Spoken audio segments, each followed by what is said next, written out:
कैसे हैं? I hope आप सब ठीक होंगे। मैं भी ठीक हूँ। और आपकी स्टडी कैसी चल रही है? आप बहुत सारी एग्जाम्स आने वाली हैं। बहुत सारे नोटिफिकेशन जारी होने वाले हैं अभी। कुछ दिसंबर में हो जाएंगे, कुछ जनवरी में हो जाएंगे। कल ही हमारे सीएम ने बहुत सारी वैकेंसियों के नोटिफिकेशन जारी कर दिए हैं। किसी की शॉर्ट नोटिफिकेशन डाल दिए हैं कि ये भर्ती कब आने वाली है, इसके फॉर्म कब फिलअप करवाए जाएंगे, एग्जाम डेट कब होगी। जैसे ड्राइवर के आने वाले हैं। और थर्ड ग्रेड के थर्ड ग्रेड में तो ये भी कर दिया है कि जो फर्स्ट ईयर बीएड में है, बीएसटीसी में है, वो भी इसका फॉर्म भर सकते हैं।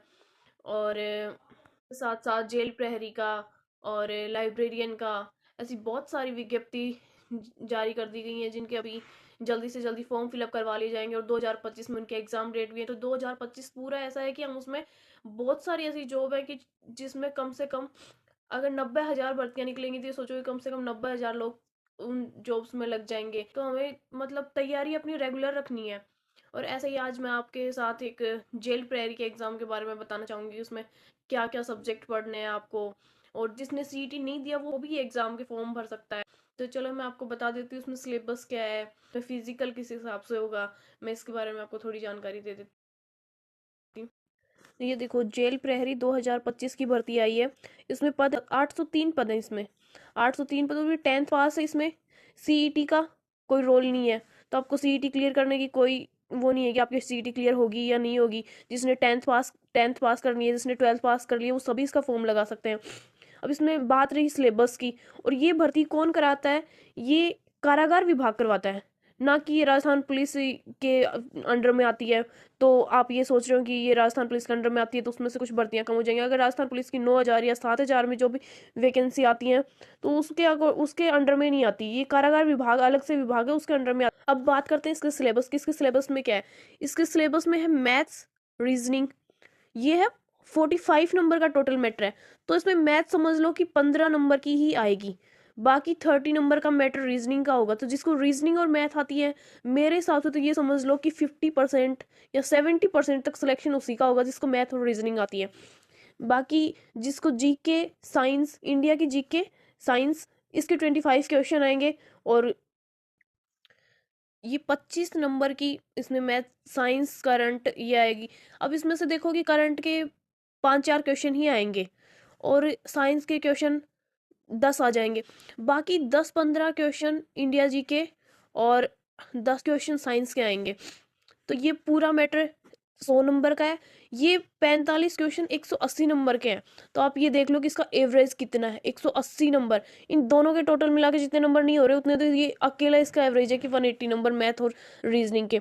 अब यहाँ देखो, राजस्थान में हिस्ट्री, कल्चर, ज्योग्राफी। अब जिसने सीईटी दिया है, अब जिसने जो पटवारी की कर रहा है, जो ग्राम सेवक की कर रहा है, जो वीडियो की कर रहा है, ये जिसने पशु परिचर का एग्जाम दिया है, उन सबको राजस्थान का कल्चर और ज्योग्राफी उन सबने पढ़ रखा है।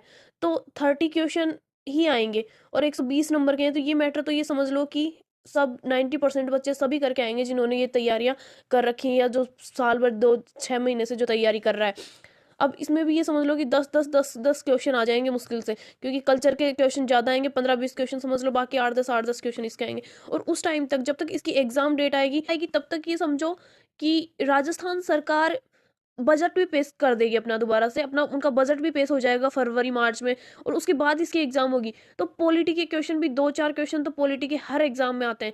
और इकोनॉमिक्स तो बजट में आ जाती है, तो इकोनॉमिक्स करंट में आ जाएगी। ये समझ लो कि करंट के भी 2-4 क्वेश्चन आएंगे ही आएंगे। तो इस हिसाब से ये टोटल 100 के क्वेश्चन आएंगे। और उनको 4 से मल्टीप्लाई करके, मतलब एक क्वेश्चन 4 नंबर का होगा तो 400 नंबर के टोटल मार्क्स 400 नंबर के हो गए। और ये पेपर 2 घंटे में कंप्लीट करना है। तो ये आराम से हो जाएगा। जिसने मैथ और रीजनिंग की अच्छे से प्रैक्टिस कर ली तो वो 2 घंटे में आराम से क्लियर कर लेगा। इसमें एज क्राइटेरिया इसमें 18 to 26 दे रखा है। बाकी वो +5 जो भी सरकार जो रिलैक्सेशन देती है तो वो तो सबको मिलेगा ही मिलेगा, जो बाकी भर्तियों में होता है वो। लेवल 3 लेवल की है। इसमें फिजिकल में क्या क्या होगा? अब फिजिकल में मेल की हाइट चाहिए 168 हाइट चाहिए। और फीमेल की हाइट चाहिए 152 सेंटीमीटर। और फीमेल का वेट होना चाहिए 47 पॉइंट। अब देखो, मेरी तो हाइट शायद 152 सेमी है नहीं, तो मैं तो शायद ये फॉर्म फिलअप ही नहीं कर पाऊंगी। बाकी आपको पता ही है, अगर आप जेल प्रहरी बनना चाह रहे हैं तो आपकी हाइट तो चाहिएगी, क्योंकि भाई जे थारकना से कोई क्रिमिनल निकले तो उन्हें लागना तो चाहिए कि पुलिस वालों खड़े हुए हैं, तो उस हिसाब से कोई उठा के नहीं ले जाए। इसलिए कम से कम अगले को भी ये लगना चाहिए कि आपकी 40-50 किलो तो वेट तो है आप में कम से कम।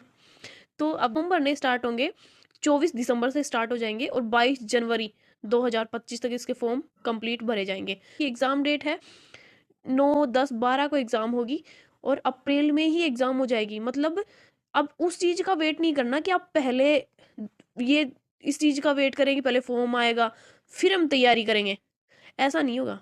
अब आप तैयारी करते रहो, फॉर्म आते रहेंगे और एग्जाम देते रहो, ये है।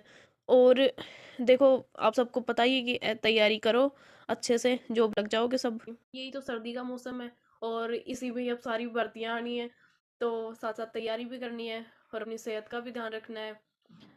तो आप रजाई में घुसे रहो, अपनी तैयारी कंटिन्यू करते रहो। अब मैं तो क्या, सुबह तो लाइब्रेरी में रहती हूँ, तो सुबह मेरा वीडियो नहीं बना सकती, सुबह 8 से 6 बजे तक लाइब्रेरी। ये चीज़ तो है नहीं कि कोई एग्जाम से 3 महीने पहले तैयारी करना स्टार्ट करे और उसका नंबर आ जाए।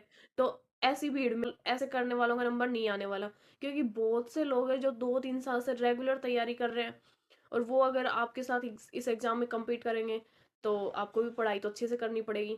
तो अपनी स्टडी रेगुलर रखो, और मैं तो भगवान से यही प्रे करूंगी कि आपका भी सिलेक्शन हो, और साथ साथ मैं भी स्टडी कर रही हूँ तो मेरा भी सिलेक्शन हो जाए। और पढ़ते रहो। अगर मेरे से कोई हेल्प चाहिए या फिर आपको कुछ नोट्स के बारे में कुछ पूछना हो, या फिर यूट्यूब से स्टडी के बारे में पूछना हो, कुछ बुक्स के बारे में, तो आप मुझे कमेंट कर सकते हैं। हम ज्वाइन किया है और इंस्टा पे मैंने सोचा आपसे कुछ बातें हो जाएं, तो इसलिए मैंने इंस्टा स्टार्ट किया। तो आप सबको मैं इसमें डिस्क्रिप्शन में दे दूंगी, तो आप वो भी फॉलो कर लेना। अगर आपको किसी और भर्ती के बारे में कुछ आपको जानकारी चाहिए तो आप मुझे कमेंट कर सकते हैं। बाकी थैंक यू सो मच, पढ़ते रहो अच्छे से। Thank you.